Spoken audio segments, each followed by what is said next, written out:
पांडव एक समूह का नाम है जो 5 महान भाइयों युधिष्ठिर, भीम, अर्जुन, नकुल और सहदेव को संदर्भित करता है, जो हिंदू महाकाव्य महाभारत के केंद्रीय पात्र हैं। उन्हें कुरु के राजा पांडु के पुत्रों के रूप में स्वीकार किया जाता है, लेकिन पांडु की स्वाभाविक रूप से संतान पैदा करने में शापित असमर्थता के कारण उनके पिता अलग अलग देवों देवताओं से हुए थे। महाकाव्य में पांडवों ने पांचाल की राजकुमारी द्रौपदी से विवाह किया और उत्तराधिकार विवादों से बचने के लिए कुरु साम्राज्य के विभाजन के बाद इंद्रप्रस्थ शहर की स्थापना की। विभाजन के बाद राज्य के दूसरे हिस्से पर उनके चचेरे भाई कौरवों का शासन था।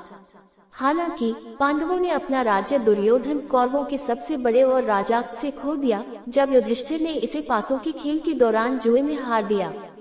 युधिष्ठिर ने शर्त लगाई थी कि पांडव कौरवों को राज्य सौंप देंगे और 13 साल के लिए वनवास पर चले जाएंगे।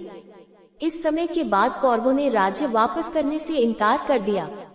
परिणाम स्वरूप पांडवों ने अपने विस्तारित परिवार के खिलाफ गृहयुद्ध छेड़ दिया और इस संघर्ष को कुरुक्षेत्र युद्ध के रूप में जाना जाता है।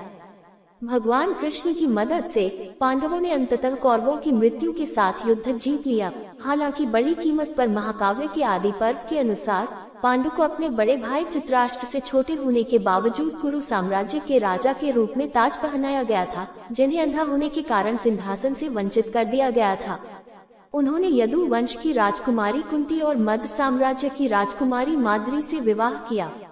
एक बार वह जंगल में शिकार कर रहा था जब उसने संभोग कर रहे हिरण के जोड़े को गोली मार दी। हालांकि वे किंदमा नाम के एक ऋषि और उनकी पत्नी निकले, जिन्होंने जानवरों का रूप लेने के लिए अपनी दिव्य शक्तियों का इस्तेमाल किया था। क्रोधित होकर किंदमा ने राजा को संभोग का कार्य पूरा करने से पहले उसे मारने के लिए फटकार लगाए और मरने से पहले उसने पांडु को श्राप दिया कि जैसे ही वह अपनी पत्नी को प्रेम करने के इरादे से छुएगा, उसकी मृत्यु हो जाएगी। घटना के बाद पांडु ने स्वेच्छा से शाही जीवन को तपस्या के रूप में त्याग दिया। अपनी शादी से पहले कुंती को ऋषि दुर्वासा से वरदान मिला था कि वह किसी भी देवता से पुत्र पैदा कर सकती है जिसका वह सम्मान करती है, बिना किसी वैवाहिक संबंध के। जब पांडु को इस बात का पता चला तो उन्होंने उसे नियोग करने और वरदान का उपयोग करके पुत्र पैदा करने के लिए कहा। पांडवों में से पहले 3 कुंती के पुत्र थे, जबकि छोटे 2 माद्री से पैदा हुए थे। जब कुंती ने पांडु के अनुरोध पर उसे अपना मंत्र बताया था।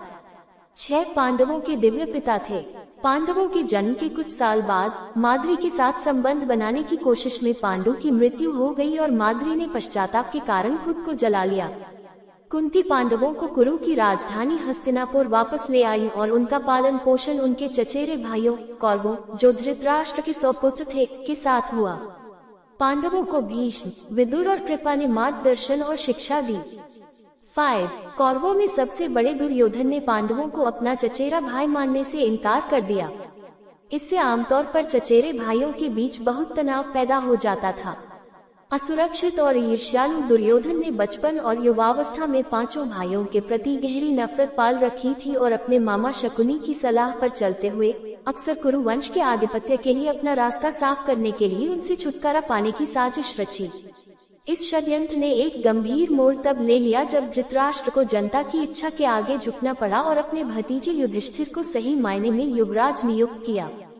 ये पिता और पुत्र दोनों धृतराष्ट्र और दुर्योधन की व्यक्तिगत महत्वाकांक्षाओं के खिलाफ गया और दुर्योधन को इस कदर क्रोधित कर दिया कि वह शकुनी द्वारा युधिष्ठिर की हत्या की बुरी चाल में पूरे जोश में सहमत हो गया।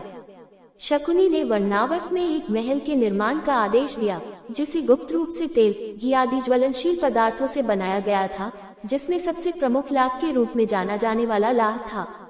इस महल को लाक्षागृह के रूप में जाना जाता था।